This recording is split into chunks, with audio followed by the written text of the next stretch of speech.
Man, that race with Andy over the weekend was a lot of fun. And the response from you guys was awesome. And really, thank you all very much. I greatly appreciate the good thoughts. And so does Andy. It was a good race. But you know, it was funny because afterwards, like yesterday, last night, I'm thinking to myself, you know what? When was the last time I actually lined up to like grudge race somebody, to actually race somebody? And it's been decades. It's been decades. Like, I guess it was maybe 15 years ago or so, we had like a bunch of local Mopar guys, and we would get together and just play around and stuff like that. But like,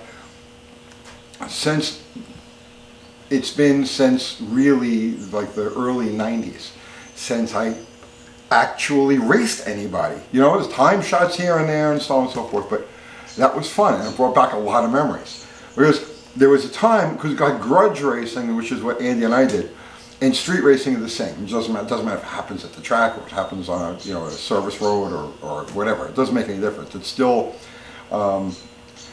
it's a battle. It's a battle. It's not just about you line the cars up and you go. There's a whole build up to it. There's a whole, you play back and forth. There's like head games that you play. There's negotiations. There's all sorts of stuff.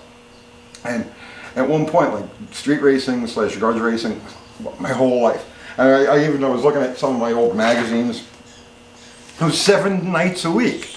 This was a drag test I did on a Buick turbo car for Cars Illustrated way back when. Then this was another one. This was a vet that we did a drag test on. Again, like Cars Illustrated. I did so many of these drag tests, I don't remember them all. There was just one after another after another.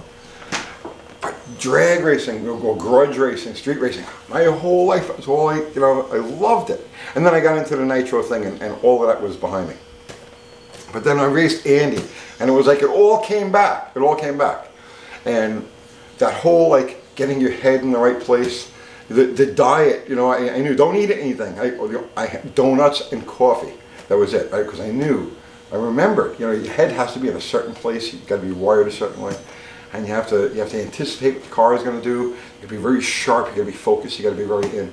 There's like so many different angles to it all, and then one of the things that really stands out, like in my memory now, and it all comes back to you, is like the most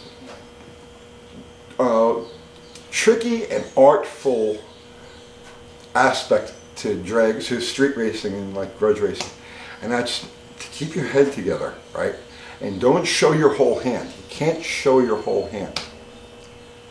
The most artful part of street racing, grudge racing, is to, during that run, keep your head together, pay attention to where your opponent is, and never beat him by more than just what's absolutely necessary.